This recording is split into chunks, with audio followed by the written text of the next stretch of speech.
Hola, ¿qué tal? Bienvenidos a Voz News. Qué bueno que nos acompañan este jueves 31 de julio. Los saluda Karina Yapor. Vamos a los titulares. Estados Unidos aplaza la entrada en vigor de los aranceles a México tras una llamada productiva entre el presidente Trump y la presidente Sheinbaum. Tenemos los detalles. Además, encuentran en bolsas para ser quemados documentos de la farsa que intentaba dañar la campaña de Trump ligándolo con Rusia. Y prenden fuego a concejal republicano de Virginia. Le tenemos lo último de este caso. Los detalles de esto y más en Voz News. Inicia ya.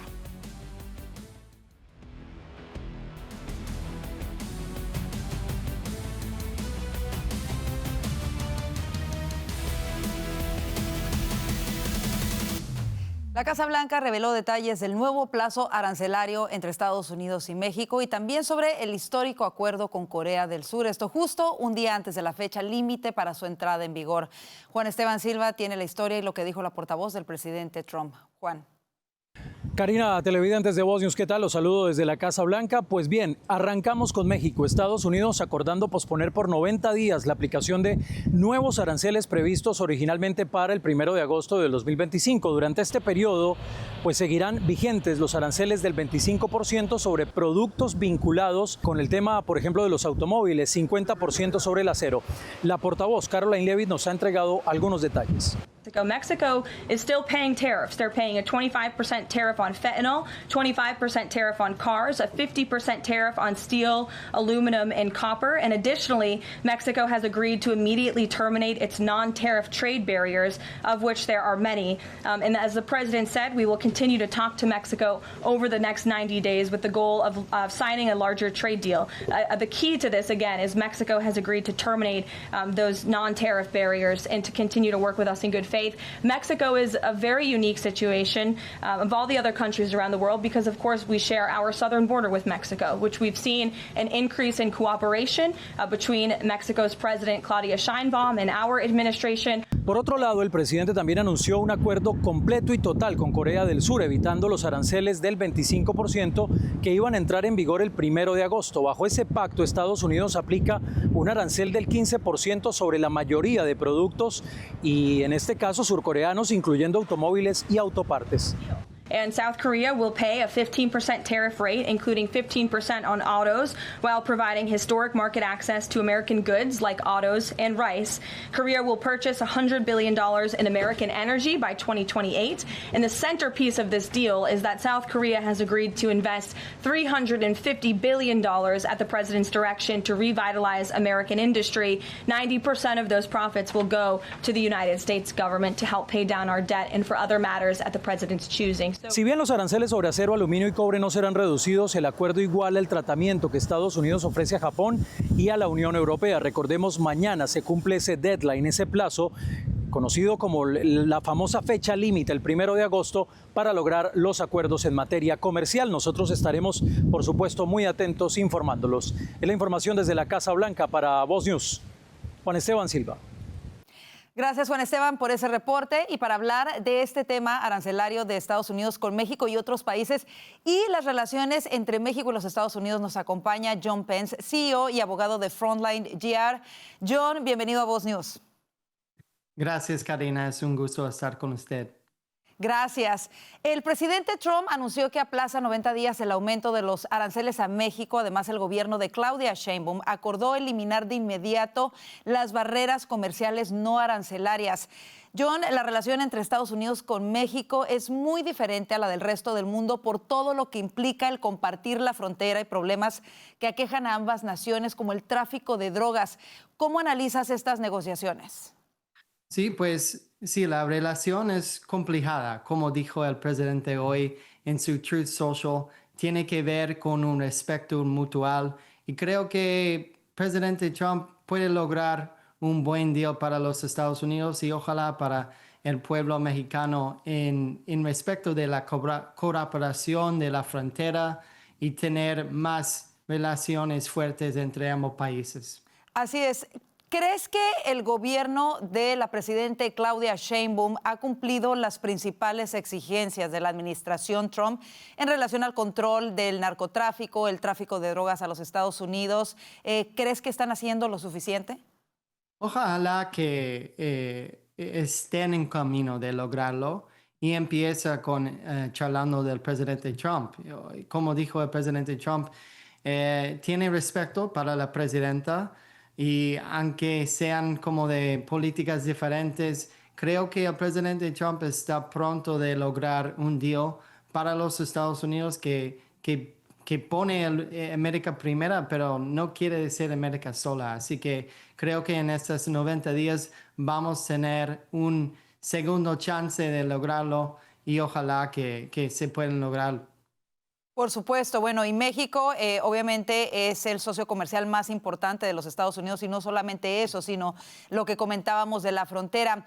Ahora, John, ¿cómo analizas la política arancelaria del presidente? Porque no solamente la ha utilizado por cuestiones económicas, sino como un arma de estrategia política. ¿Cómo lo analizas en estos primeros 6 meses?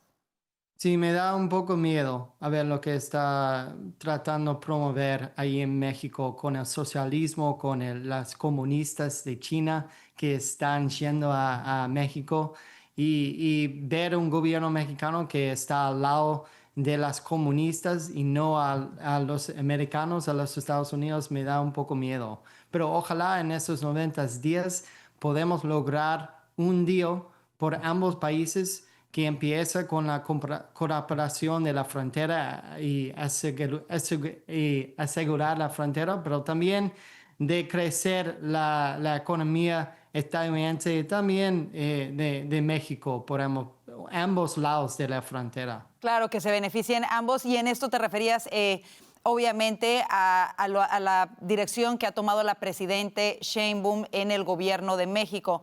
Ahora, el presidente Trump está utilizando los aranceles no solamente como una estrategia económica, sino política. Por ejemplo, se anunciaron ya aranceles del 50% a Brasil por la persecución política en contra del expresidente Bolsonaro. ¿Crees que debería suceder algo similar con Colombia, en donde acaban de declarar culpable al expresidente Álvaro Uribe? Pues el presidente Trump está muy claro al lado de los que aman la libertad. Y también en Brasil con el expresidente Bolsonaro y también con el expresidente Uribe en Colombia. Y sí necesita usar el aranceles de lograr la libertad en nuestra región. En mi opinión, el presidente Trump debe usarlo. Entonces, a ver lo que está pasando en Brasil y también en Colombia contra los que aman libertad, se deben parar. Y a mí me da mucho orgullo ser estadounidense y ver el equipo del presidente Trump y también su secretario Marco Rubio quedándose al lado de los que aman la libertad. Y en ese sentido, te pregunto también, ¿tú crees que podría la imposición de aranceles y sanciones doblegar, por ejemplo, a Vladimir Putin? Sí, pues lo han hecho en respecto de India y se dicen como secondary sanctions y es un herramienta del presidente que sí es la meta de lograr y poner a América primera, usar las sanciones de hacerlo, tiene sentido. Entonces me doy mucho confianza en el liderazgo del presidente Trump en este momento y esta coyuntura política. Pero encima de todo, el presidente Trump quiere lograr la paz. Y lo hemos visto un presidente Trump que está tratando de lograr la paz por cada país y en cada lugar de ese mundo. Entonces, ojalá que de usar las sanciones de lograr la paz es parte de ese paso a la paz por el mundo. Ojalá que resulte efecto también con Vladimir Putin. En realidad, hasta este momento ha sido muy efectiva la política arancelaria como la ha utilizado como herramienta política el presidente Trump. John Pence, queremos agradecerte muchísimo el haber estado el día de hoy con nosotros. Gracias a usted. Chao. En otros temas, el Senado rechazó ayer un intento presentado por el senador Bernie Sanders para bloquear la venta de armas estadounidenses a Israel. Vanessa Vallejo nos cuenta los detalles de la votación y la discusión que se vive en el Congreso por la situación en Gaza. Vanessa. El senador Bernie Sanders presentó ayer 2 resoluciones para intentar bloquear la venta de armas americanas al ejército de Israel. Este esfuerzo ocurre en medio de la preocupación de los legisladores por la situación de los civiles en Gaza. Las propuestas del senador Sanders prohibían la venta por valor de $676 millones de dos tipos de bombas de 450 kilos y la venta de decenas de miles de rifles de asalto. La resolución para bloquear los rifles de asalto fracasó con 27 votos a favor y 70 en contra, y la resolución para bloquear las bombas fracasó por 24 votos a favor y 73 en contra. Ningún republicano en el Senado apoyó ninguna de estas dos medidas del senador Sanders. En el lado demócrata, el senador John Fetterman particularmente ha estado llamando la atención en los últimos días por su fuerte defensa a Israel. Ayer posteó lo siguiente en su cuenta de X: el sufrimiento en Gaza es devastador y real. Todos hemos visto las imágenes. Muchos culpan a Israel, pero jamás es responsable de este infierno y podrían ponerle fin hoy mismo para lograr la paz en la región. ¿Dónde está la indignación mundial por el desarme de Hamás y el regreso de los rehenes? Mientras tanto, en la misma línea, el presidente Donald Trump posteó lo siguiente en su cuenta de Truth: la manera más rápida de poner fin a la crisis humanitaria en Gaza es que Hamás se rinda y libere a los rehenes. Y aunque el presidente ha manifestado su preocupación por la situación de hambre en Gaza, ha sido claro en que no se puede premiar a Hamás. Veamos esta respuesta que dio hace un par de días cuando le preguntaron si presionaría a Israel respecto al gobierno en Gaza. You could make the case that you're rewarding people, that, you know, you're rewarding Hamas if you do that. And I don't think they should be rewarded. So I'm not in that camp, to be honest. We'll let you know where we are in, but I am not in that camp. Mr. President, because if you do that, you really are rewarding Hamas. And I'm not about to do that. Y particularmente sobre la crisis en Gaza, esta tarde la secretaria de prensa de la Casa Blanca, Caroline Leavitt, anunció que Steve Witkoff, enviado del presidente Trump para Medio Oriente, visitará un centro de distribución de ayuda humanitaria en Gaza mañana viernes. Escuchemos. President Trump is a humanitarian with a big heart, and that's why he sent Special Envoy Witkoff to the region in an effort to save lives and end this crisis. Tomorrow, Special Envoy Witkoff and Ambassador Huckabee will be traveling into Gaza to inspect the current distribution sites and secure a plan to deliver more food and meet with local Gazans to hear firsthand about this dire situation on the ground. The Special Envoy and the Ambassador will brief the President immediately after their visit to approve a final plan for food and aid distribution into the region. Pues en medio de la preocupación por lo que está viviendo la población civil en Gaza, Estados Unidos se ha comprometido a seguir enviando ayuda humanitaria, pero al mismo tiempo también es fuerte su compromiso con Israel, tanto desde la administración como desde el Congreso, como lo vimos ayer en la votación donde los senadores frenaron el intento del senador Sanders. En más información, el director del FBI, Kash Patel, encontró documentos confidenciales relacionados con la investigación sobre la farsa de la supuesta colusión entre Trump y Rusia en múltiples bolsas para quemar en una habitación secreta dentro del FBI. Así lo dijeron a fuentes a Fox News Digital. Las fuentes afirmaron que uno de los documentos encontrados dentro de una bolsa quemada fue el anexo clasificado del informe final del exabogado especial John Durham, que incluye la inteligencia subyacente que revisó.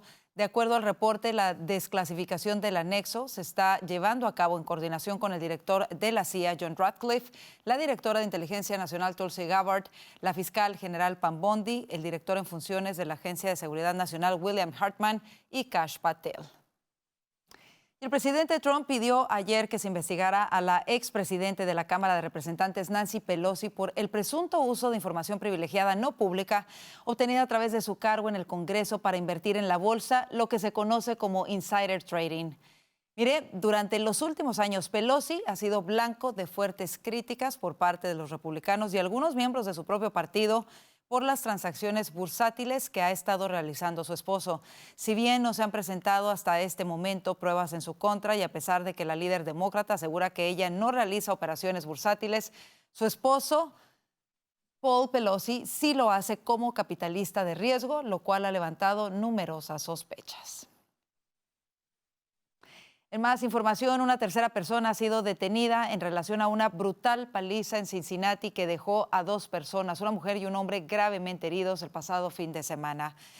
Jermaine Matthews fue detenido y acusado de agresión y disturbios con agravantes. El arresto se produce un día después de que Montaines Merriweather, de 34 años, y de Kira Vernon, de 24, fueran detenidos y acusados de agresión con agravantes, disturbios con agravantes y agresión. Los tres sospechosos afroamericanos acusados de propinar la paliza a dos personas de la raza blanca comparecieron ayer a sus respectivas audiencias en el Tribunal Municipal del Condado Hamilton. Según el Cincinnati Enquirer, Merriweather ya estaba en libertad bajo fianza tras pagar $400, lo que representa el 10% de una fianza de $4,000 cuando, según la policía, participó en la agresión de la madrugada del 28 de julio en el centro de Cincinnati.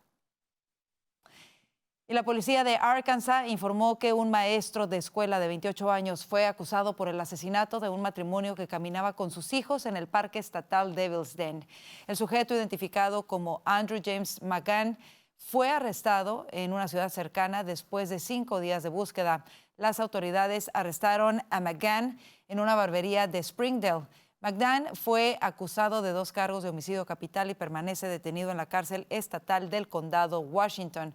La policía no dio detalles sobre el motivo de este asesinato.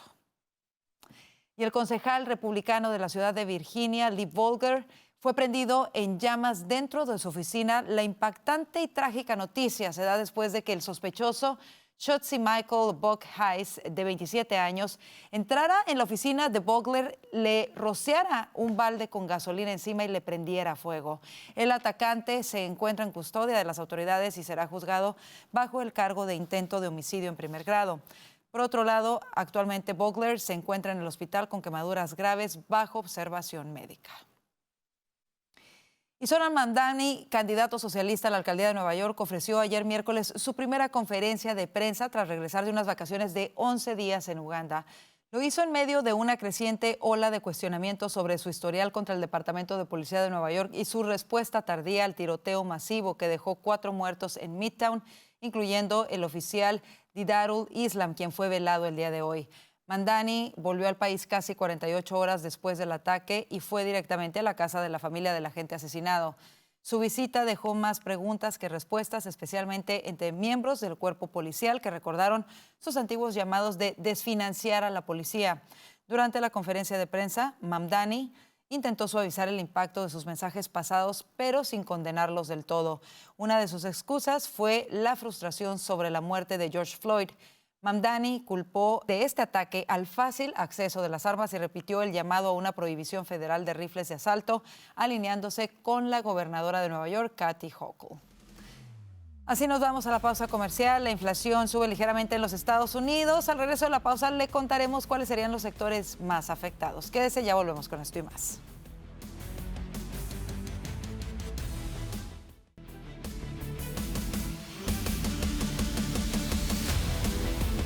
La inflación en Estados Unidos continuó al alza en junio cuando se ubicó en 2.6% en 12 meses según el índice oficial PCE. Los precios subieron más de lo esperado por los analistas que preveían un 2.5% según el consenso de MarketWatch. En mayo la inflación a 12 meses se situó en 2.4%. La inflación subyacente, que excluye los sectores de los alimentos y la energía más volátiles, alcanzó 2.8% el mes pasado. Estos datos se conocen al día siguiente de que la Reserva Federal decidiera mantener las tasas de interés por quinta reunión consecutiva entre el 4.25% y el 4.5%, pese a las peticiones del presidente Trump para que sean disminuidas. Y el presidente Trump provocó un colapso en el mercado del cobre tras anunciar un arancel del 50% sobre productos de cobre procesado, aunque eximió la materia prima en su forma bruta, como el concentrado, cátodos y chatarra. Según el mandatario, el secretario de Comercio, Howard Lutnick, presentó un informe en el que se concluye que las importaciones masivas de cobre representan una amenaza directa a la seguridad nacional de los Estados Unidos. El estudio, elaborado en el marco de la sección 232 de la Ley de Expansión Comercial de 1962, se había utilizado en el pasado para justificar medidas similares sobre otras materias primas como el acero y el aluminio.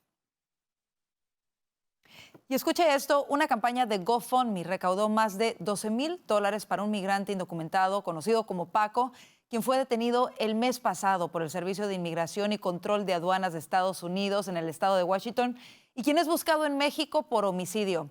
La campaña del inmigrante ilegal lo mostraba como un amigo, un empresario, trabajador. Sin embargo, desde entonces se ha revelado que la verdadera identidad de Paco es Yusef Zárate Barbón, un ciudadano mexicano buscado en su país de origen por homicidio. La recaudación de fondos en línea, creada por la activista de izquierda Carissa Miller, se difundió en un artículo reciente publicado en The Olympian, un periódico local que no incluía el pasado de Zárate Barbón. Brandy Cruz, periodista independiente y presentadora del podcast Undivided, fue la primera en informar sobre la verdadera identidad del migrante detenido. ¿Qué le parece? Y Estados Unidos impuso sanciones contra responsables de la Autoridad Palestina y de la Organización por la Liberación de Palestina, a los que acusa de haber tomado medidas para internacionalizar el conflicto con Israel, así lo anunció el Departamento de Estado. Las sanciones implican la negativa de visas para los miembros de esas dos organizaciones, a las que Washington acusa además de continuar apoyando el terrorismo, incluso con la incitación y la exaltación de la violencia. Estados Unidos no precisó quiénes son las personas alcanzadas por estas medidas. Las sanciones fueron anunciadas en momentos en que varios países como Francia, Portugal y Canadá han expresado su intención de reconocer un Estado palestino durante la próxima Asamblea General de las Naciones Unidas, que se celebrará en septiembre en Nueva York. Preste atención a esta noticia. Los robots de inteligencia artificial pueden coludirse para manipular los mercados comerciales con el fin de fijar precios, obtener ganancias y coludirse en operaciones bursátiles. Esto según un estudio de la Wharton School of Business de la Universidad de Pensilvania. Los investigadores crearon simulaciones de bots de inteligencia artificial para imitar eventos comerciales reales, pero pronto descubrieron que sin instrucciones explícitas, los bots formaban carteles de fijación de precios y se coludían abandonados a su suerte. El estudio realizado por Goldstein ha despertado gran interés entre los gestores de activos y los reguladores de Wall Street. Los investigadores escribieron: si bien restringir la complejidad algorítmica o la capacidad de memoria puede ayudar a disuadir la colusión de la inteligencia artificial que desencadena el precio, estas medidas pueden exacerbar inadvertidamente el sesgo de poda excesiva. Increíble. Oiga, y en un nuevo episodio del podcast La Voz de Karina Mariani, Jorge González Gallarza, coordinador para la Iberoesfera del Centro de Derechos Fundamentales, expone cómo la Unión Europea financió durante años a 800 ONGs de ultraizquierda para presuntamente influir en elecciones y leyes en Iberoamérica. Escuchemos parte de lo que dijo en el siguiente reporte. La verdad es que yo creo que la dificultad conceptual es muy parecida porque esta manguera de dinero, esta financiación multimillonaria y estas subvenciones monumentales se desembolsaban en Estados Unidos hasta hace poco, se siguen y cada vez más desembolsando en Europa, siempre bajo el mismo pretexto supuesto de promover la sociedad civil, ¿no? La entrevista completa ya está disponible en nuestro canal de YouTube. Nos encuentra como @VozMedia. Y esta noche es noche de La Brújula. Verónica, ¿qué nos tienen hoy? Y hoy en La Brújula tendremos un debate con nuestros analistas sobre el rumbo del Partido Demócrata, el alejamiento de Kamala Harris de la política por ahora y la polémica de American Eagle. No se lo pierdan justo después de Voz News a las 9 p.m. Este y 8 p.m. Centro. Mientras tanto, quédese con nosotros. Ya vienen nuestros analistas para hablar de lo que hace titulares hoy.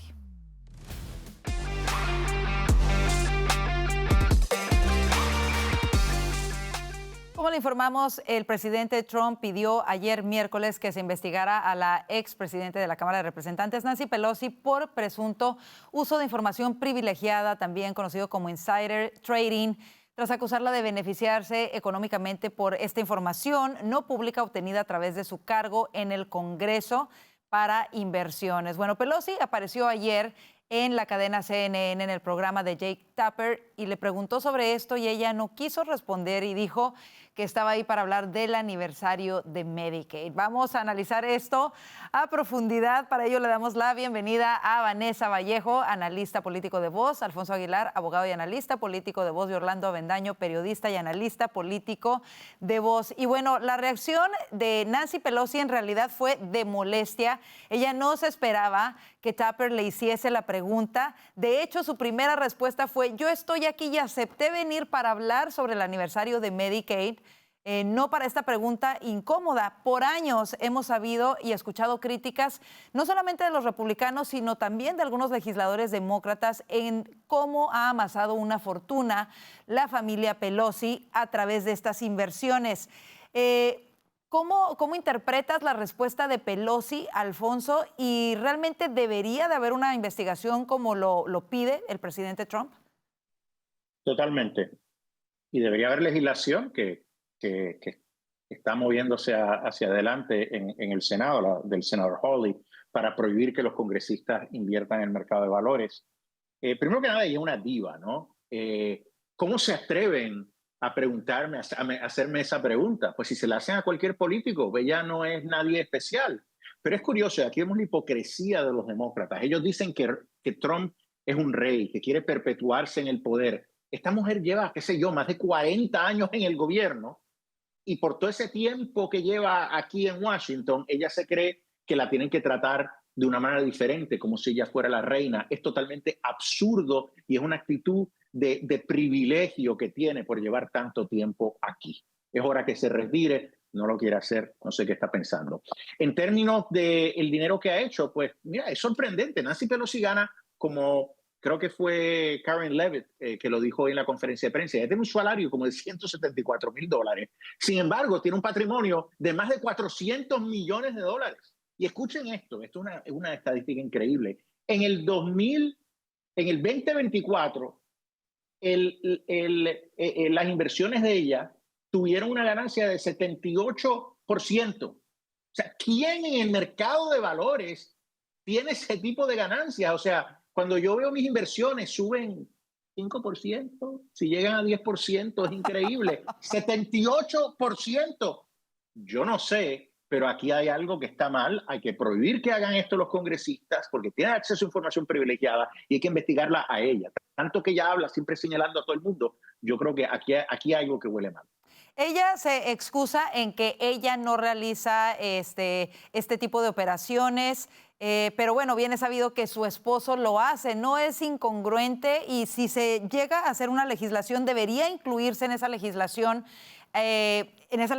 al círculo cercano, por decir, a los familiares, a los esposos, a los cónyuges, quizá hijos. Vanessa, ¿cómo lo ves?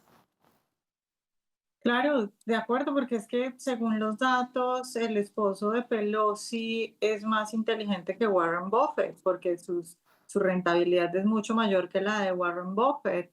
Es más, hay aplicaciones y hay cuentas, yo que sigo cuentas que recomiendan qué acciones comprar, hay aplicaciones y cuentas que te muestran cuál es el portafolio del esposo de Pelosi, para que sigas la estrategia del esposo de Pelosi y no la de Buffett, porque la del esposo de Pelosi es mucho mejor. Entonces, evidentemente sí hay que bloquear a la gente. Es decir, aquí el asunto no es ni siquiera de poder, sino es de acceso a la información. Todo el que tenga acceso a ese tipo de información privilegiada, no tanto es que no pueda comprar acciones. Yo creo que se le debería permitir comprar acciones, pero no hacer el trading. Es decir, compre sus acciones y las mantiene durante 10 años, pero no maneje, digamos, esa información, porque un poco luego la discusión con el senador y entre el presidente Trump fue sobre si se debería o no prohibir también a los presidentes y a los vicepresidentes, y si en caso de que eso se aprobara tendrían que vender, por ejemplo, las acciones. Yo creo que algo en la mitad donde se les impida, digamos, estar haciendo movimientos en cuanto a la información que mantienen podría estar bien, pero sí, el asunto es de información privilegiada. Quizá podría ser algo que limitase su participación, y yo, de verdad que yo sí incluiría a los cónyuges al menos, por lo menos por el periodo en el que están sirviendo en el Congreso, ¿no? Porque evidentemente esto da se malinterpreta y en este caso es eso, cómo se explica una fortuna de cientos de millones de dólares con un sueldo de $170,000 al año en promedio. Y vemos también la doble moral aplicada por la líder de los demócratas, igual que lo vimos durante la pandemia, ¿no? Cuando ella sí pudo ir a un salón a pintarse el cabello mientras todos los demás negocios estaban cerrados y este negocio abrió solamente para ella. Orlando, ¿qué mensaje manda esto a la gente y cómo podrían despertar incluso los demócratas de tener una líder como ella, en donde claramente hay un enriquecimiento que no se puede explicar y claramente hacen medidas que quieren que se apliquen a los demás y no a ellos mismos?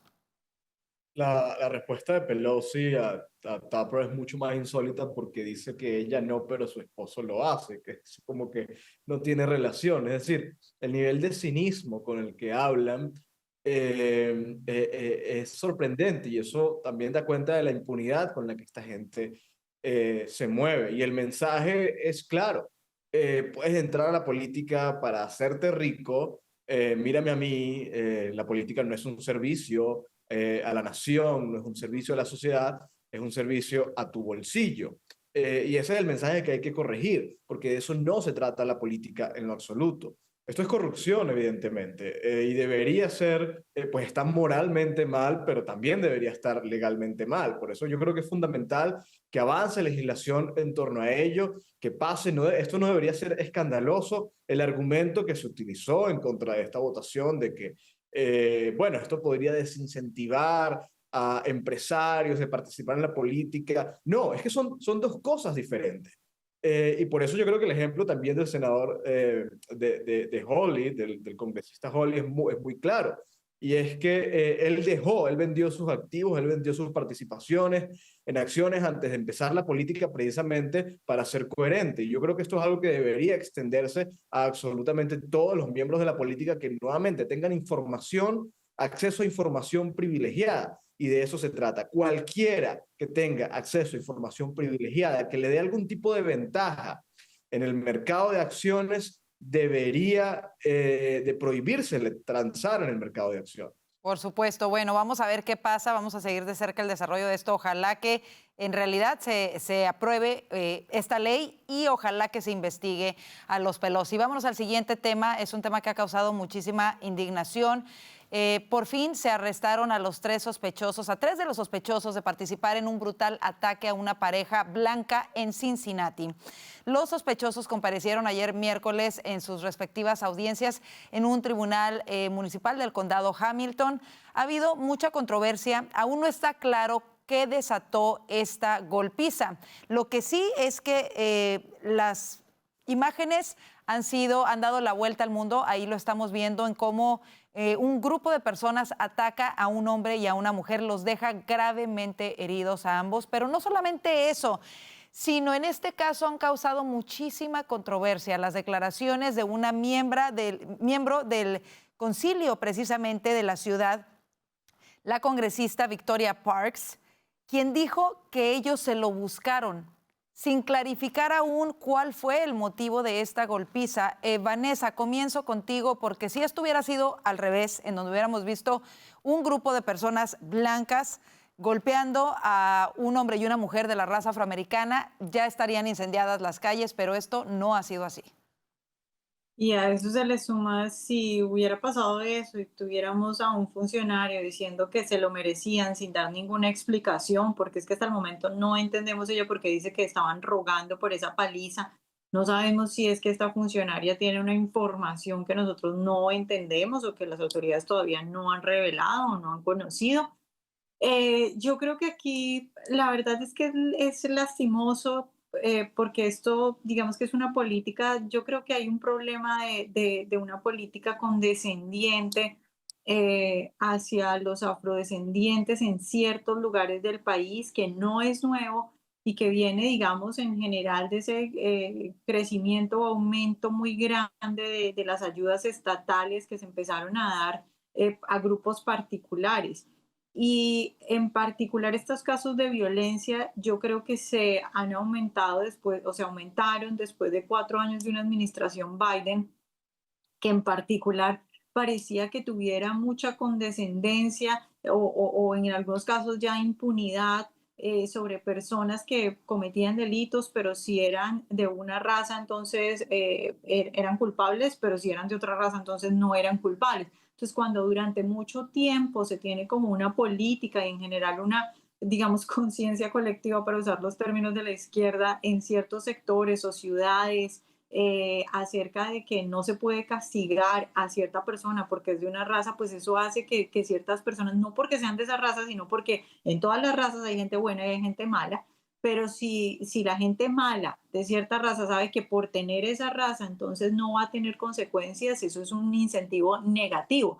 Yo creo que esto puede venir por ahí ahora, y por los comentarios y porque yo creo que casi cualquier persona que viva en una ciudad demócrata en Estados Unidos conoce a alguien que ha tenido un incidente y que dice esto, o que o conoce un caso de alguien que simplemente por tener cierta raza parece que tuviera permiso para actuar como quisiera. Claro. Entonces hay que esperar la información en este caso, pero yo creo que lo que la gente está hablando en las calles es precisamente de este tema que es polémico y que por eso no se atreven muchos a hablarlo abiertamente. Por supuesto. Por lo menos uno de estos 3 detenidos que ha sido identificado como Montaines Merriweather, de 34 años, tiene historial delictivo de robo, agresiones, arrestos, violencia doméstica desde los 17 años. Como lo dice Vanessa, aún falta mucha información, pero ¿cómo analizas esto y la forma en la que se ha cubierto, Alfonso? ¿Cubierto o no cubierto? Es que Vanessa tiene razón, o sea, si estos gobiernos municipales, gobiernos locales, no van a hacer cumplir la ley, no van a procesar criminalmente a estas personas, pues estas personas van a hacer lo que les dé la gana. E incluso si los arrestan, si los sueltan sin tener que pagar fianza, pues van a volver a delinquir. Eso es lo que está pasando. Mira, no sabemos qué es lo que llevó a esta confrontación violenta. Sí vimos un video inicial que aparentemente la persona blanca y un afroamericano se habían golpeado. Lo que claramente está mal es que una o dos personas sean atacadas por un grupo de personas, y lo que vemos claramente es un grupo de personas afroamericanas atacando a dos personas blancas. O sea, hay un elemento racial claramente, y esto no es aislado, lo estamos viendo a través de distintas ciudades donde personas blancas están caminando, incluso personas mayores, y se le acerca una persona negra y los golpea en la cara. Causando mucho daño. Yo creo que esto es muy preocupante.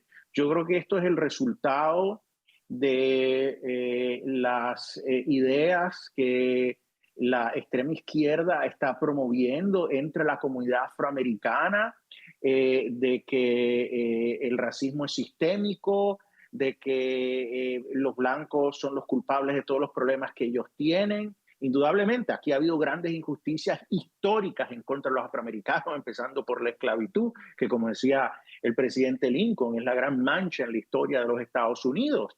Y la comunidad afroamericana tiene un sinnúmero de problemas, pero no podemos culpar a los blancos por todos los problemas que tienen los afroamericanos, pero esa es un poquito la actitud, ¿no? Entonces es como de impunidad, decir, bueno, ahora eso sucedió en el pasado, ahora pues nosotros podemos tomar la justicia en nuestras manos y hacer este tipo de cosas. No sé si eso es lo que explica los comentarios de la concejal, ¿verdad? Diciendo, nadie lo entiende. Mira, se lo merecen, ¿verdad? Pero ¿por qué se lo merecen? Por ser blancos. O sea, aquí hay un problema definitivamente en la comunidad afroamericana. Muchos de sus líderes también son responsables por esta actitud. Yo creo que tienen que asumir responsabilidad. Seguro mis comentarios son controvertibles, algunos se ofenderían por ellos, pero no, hay que aceptar esta realidad de que hay un problema en la comunidad afroamericana que está llevando a este tipo de violencia, y hay que hablarlo claramente. Y como dice Vanessa, si fuera esta congresista, si fuera al revés, si fuera una congresista blanca hablando de personas o víctimas afroamericanas diciendo esto, ya le estarían persiguiendo, cancelando, pidiendo su renuncia. Sin embargo, aquí hay otro elemento importante. Bueno, pensemos el ataque a George Floyd. Fue un grupo de policías atacando a un afroamericano. Eso lleva a manifestaciones en todas partes de Estados Unidos. Claro. Hay un elemento que llama la atención aquí, y es que la jefa de policía, Teresa Tighe, quien anunció los arrestos, ella está siendo demandada por discriminar sistemáticamente contra hombres blancos en promociones y contrataciones en su departamento y se le acusa de favorecer a mujeres y minorías bajo las políticas de DEI, de diversidad e inclusión. Un elemento más, ¿no?, de lo poco que se sabe acerca de este caso. ¿Cómo lo ves, Orlando? Bueno, es que ese es el problema. El problema no es solamente, digamos, las comunidades negras y la retórica que se ha instaurado en las comunidades negras a propósito de ese sentido no sé, entitlement, donde de alguna manera hay un precio a pagar por lo que ocurrió en el pasado y que ese precio lo tienen que pagar los blancos. Todos recordamos justamente en el Summer of Love aquella imagen de Nancy Pelosi, miembros de la Cámara arrodillados con bufandas africanas y todo esto. Yo creo que es la misma élite blanca woke la que ha instaurado la idea de que efectivamente le deben algo a las comunidades negras. Y esa idea, impulsada por estas élites blancas en un intento de congraciarse con las comunidades negras, con el electorado negro, porque en el fondo son racistas, son estructurales. Realmente, si hay un racismo sistémico, existe en la izquierda blanca woke que cree que los útiles en el sentido electoral únicamente, pero que luego los desprecia, que luego apoya políticas como de financiar la policía que realmente impactan en las comunidades negras. ¿Y eso de dónde viene? De las élites blancas woke. Entonces, el verdadero problema es ideológico y desafortunadamente ha creado esta cultura de resentimiento que trasciende a las comunidades negras. Yo creo que Claro. La mayoría de las comunidades negras disienten con este tipo de actitudes, creo que no están de acuerdo con este tipo de cosas, pero desafortunadamente esto se ha instaurado, pero yo creo que principalmente de la mano de la élite blanca woke.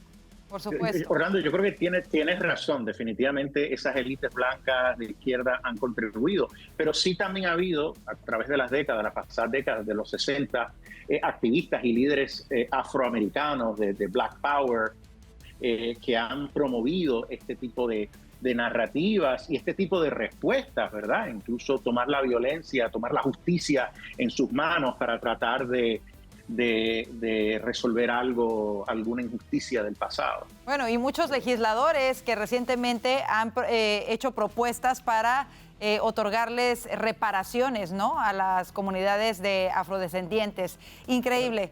Vámonos a una pausa comercial. Quédese con nosotros, aún hay más que analizar aquí en el panel de Voz News.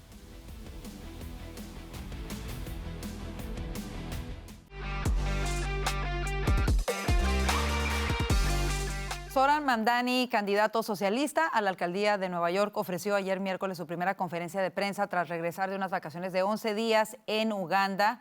Como le informamos, lo hizo en medio de una creciente ola de cuestionamientos sobre su historial contra el Departamento de Policía de Nueva York y su respuesta tardía al tiroteo masivo que dejó 4 muertos en Midtown, incluyendo a un oficial de la policía. Regresamos con nuestros analistas para hablar de este tema. Y es que hay declaraciones grabadas de Mamdani en donde él hablaba de desfinanciar a la policía. Ahora él dice que no. Y la pregunta ¿es coherente y acierta Mamdani con su lamento por el oficial que perdió la vida o es simplemente una jugada de campaña, Alfonso? ¿Cómo lo ves? Pues esto es pura política, ¿verdad? Toda su carrera ha dicho que hay que desfinanciar la policía, acabar con la policía, porque ellos son los que promueven la violencia. Ahora de pronto dice, no, ¿verdad? La gente va madurando, ahora no quiero desfinanciar la policía, pero quiero crear un departamento de seguridad comunitaria que se encargaría de atender muchas de las emergencias, sobre todo aquellas que involucran a personas con problemas mentales.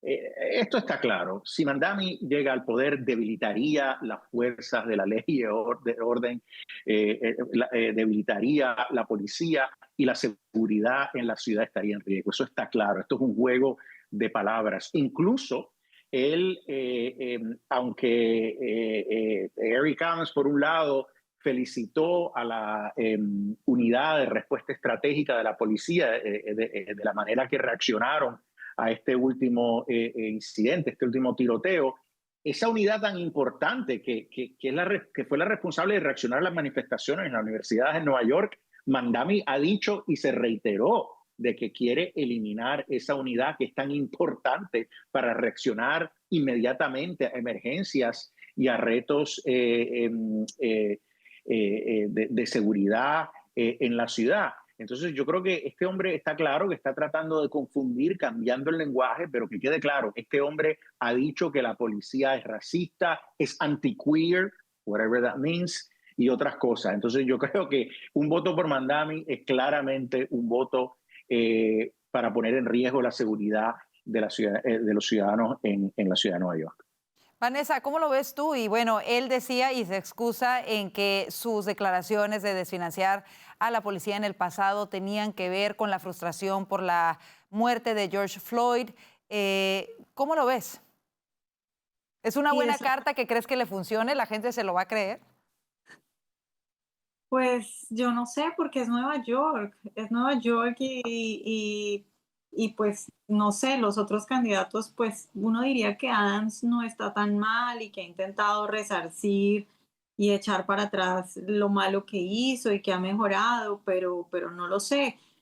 Tampoco es que uno pueda decir hay unos super candidatos al lado de Mamdani que emocionen o que pase algo así. Yo creo que la verdad es que a mí él me sigue asombrando porque la respuesta de él no fue, no, yo ya maduré, yo cambié de opinión, porque eso sería primero ridículo y segundo eso lo enfrentaría con su base, sino que es una respuesta en medio de todo moderada en el sentido de eso fue en el contexto de la indignación que estamos viviendo por lo de George Floyd, y yo creo que sí, todavía en el país hay gente que sigue pensando en ese caso y que le sigue molestando ese caso y que podrían decir, particularmente en Nueva York, que podrían decir, bueno, sí, en medio de ese contexto todos dijimos cosas, o bueno, todos dijeron cosas, yo no diría nunca eso, pero el caso es que yo creo que él sigue, para mí este hombre sigue demostrando su habilidad para manejar este tipo de cosas. Y otra cosa, yo por ejemplo, cuando él dio esa rueda de prensa estaba viendo Fox, incluso Fox para su programación, para presentar la rueda de prensa de Mamdani. Es que ya ha logrado un nivel de comunicación que ya es como si fuera, no sé, el alcalde va y visita a la familia. Yo no sé, a mí me parece que este hombre está ganando puntos en Nueva York. Bueno, y recordemos, una encuesta recientemente publicada esta semana, de hecho, le da a Mamdani la ventaja y el gane, aún si se retirasen los otros candidatos. Realmente, si no sucede un milagro de aquí a noviembre, realmente él se perfila como el alcalde de Nueva York. ¿Qué significa esto, Orlando? ¿Y crees tú que vaya a conseguir Mamdani el apoyo de los blues, de los policías? ¿Y cómo puede afectar este tema a su campaña, más aún cuando él pide, por ejemplo, la restricción a las armas, a los rifles semiautomáticos, pero él acude, por ejemplo, se veía rodeado de escoltas en su boda? ¿Cómo lo ves? Tal cual, como tú dices, solamente un milagro podría salvar a Nueva York.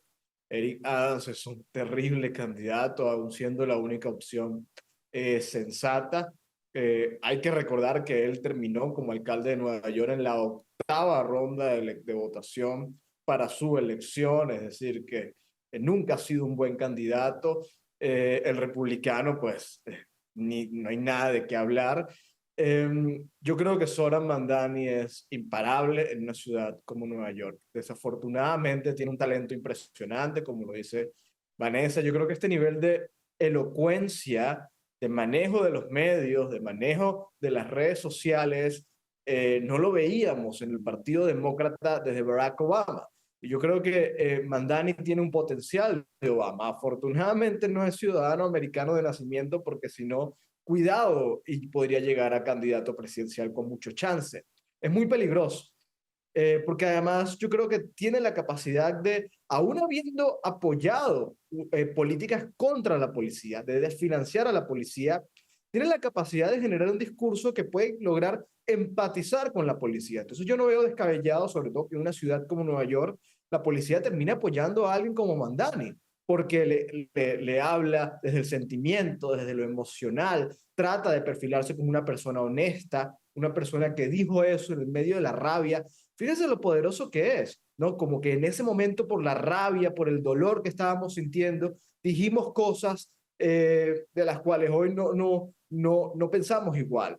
Pero mucha gente puede empatizar con eso. Entonces, es muy peligroso, efectivamente, y es peligroso a nivel nacional porque es una referencia para otros líderes de izquierda dentro del Partido Demócrata. Qué fuerte y qué increíble lo que esto va a representar pues para la ciudad de Nueva York, ¿no? Es increíble, hay que ver qué es lo que va a suceder y sobre todo cómo logrará la administración Trump, ojalá de alguna manera tener un balance, no sé cómo vaya a suceder eso, cuando también Mandami ha dicho abiertamente que no quiere cooperar con ICE y muchísimas otras cosas, lo de los precios y bueno, todo esto en verdad no pinta bien el futuro desafortunadamente para la ciudad de Nueva York. Vámonos con este otro segundo tema que hace titulares hoy. Estados Unidos impuso sanciones contra responsables de la Autoridad Palestina y de la Organización por la Liberación de Palestina, a los cuales acusa de haber tomado medidas para internacionalizar el conflicto con Israel y de seguir financiando a militantes palestinos y sus familias, terroristas palestinos y sus familias.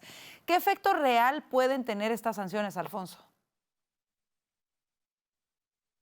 Bueno, complicar más las cosas, aunque sean necesarias, ¿verdad?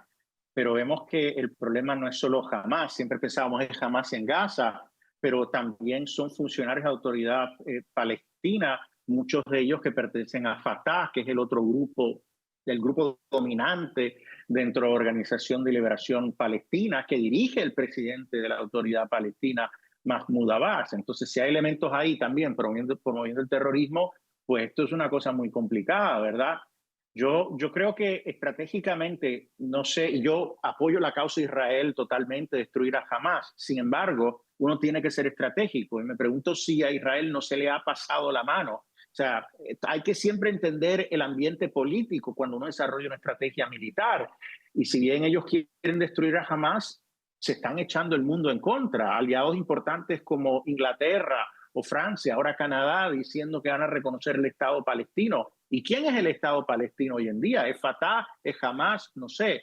Algo positivo es que creo que fue la Asociación de Países Árabes, la Liga de Países Árabes, emitió una declaración pidiéndole a Hamás que deje el poder en Gaza. No sé si le van a hacer caso. Eso es lo único positivo que yo veo, pero bueno, y aparte de eso también el que el enviado del presidente Trump esté visitando Gaza en estos días para ver la situación y ver cómo facilitar el que entre más hambre. Pero me pregunto si no es Netanyahu que aunque lo apoyo el objetivo ulterior, si no ha sabido desarrollar bien su estrategia y se le ha pasado la mano. Que entre más ayuda. Así es, el día de mañana justo estarán en Gaza dos enviados del presidente Trump, Steve Witkoff y el embajador Mike Huckabee, para verificar de primera mano la situación en relación a la distribución de ayuda. No solamente se denuncia que no hay ayuda suficiente, sino que la ayuda que llega no llega a quienes verdaderamente la necesitan, sino que jamás se apodera de ella. Vanessa, ¿cómo ves esta situación? Yo creo que es un muy buen gesto del presidente de enviar a su enviado especial de Medio Oriente para que él mismo revise la situación, para que él mismo, además la secretaria dijo esta tarde temprano, la secretaria de prensa de la Casa Blanca, Caroline Leavitt, dijo que la idea es hacer un plan para que entre más ayuda humanitaria y que ese plan pues va a ser, digamos, diseñado después de esta visita con presencia, digamos, en la zona de Estados Unidos y que luego va a ser ese plan aprobado por el presidente. Yo creo que esto es muy importante porque yo creo que todos hemos visto cómo ha crecido, digamos, la inquietud o el rechazo hacia lo que están viviendo niños, mujeres, civiles en Gaza, al hambre que puede estar viviendo, que eso no quiere decir que Israel sea el culpable. Yo sí creo que fundamentalmente el culpable es Hamás, pero está la realidad de que están viviendo hambre y me parece muy importante el gesto del presidente de tomarse esto tan en serio y de hablar de un plan para ver cómo hacer para que esta gente, en medio de todo lo que están viviendo, pues pueda recibir más alimentación. Orlando, cerramos el tema contigo. Israel está en una posición muy difícil. Aquí hay dos guerras, ¿no? Está la guerra en el campo de batalla y está la guerra comunicacional. Es evidente que la guerra en el campo de batalla, Israel ha mostrado una superioridad, una capacidad militar impresionante y la ha ido ganando, no solamente contra Hamás, sino contra todos los enemigos que lo rodean en el Medio Oriente. Pero la guerra comunicacional la está perdiendo, y la está perdiendo dramáticamente, porque históricamente la izquierda ha sido antisemita, ha simpatizado con la causa terrorista, con la causa palestina, etc. Y la derecha ha sido pro-Israel, ha entendido que la causa de Israel es justa y que evidentemente Israel tiene derecho a defenderse. Pero en los últimos meses hemos visto cómo Israel ha ido perdiendo a importantes voces de la derecha, que no solamente se le han volteado a Israel, sino que además día a día, por ejemplo, Tucker Carlson, que es quizá el periodista conservador más influyente del mundo, está regando propaganda anti-Israel. Y esto no es cualquier cosa, esto es algo muy importante porque esto tiene influencia en los gobiernos que se supone que son aliados de Israel.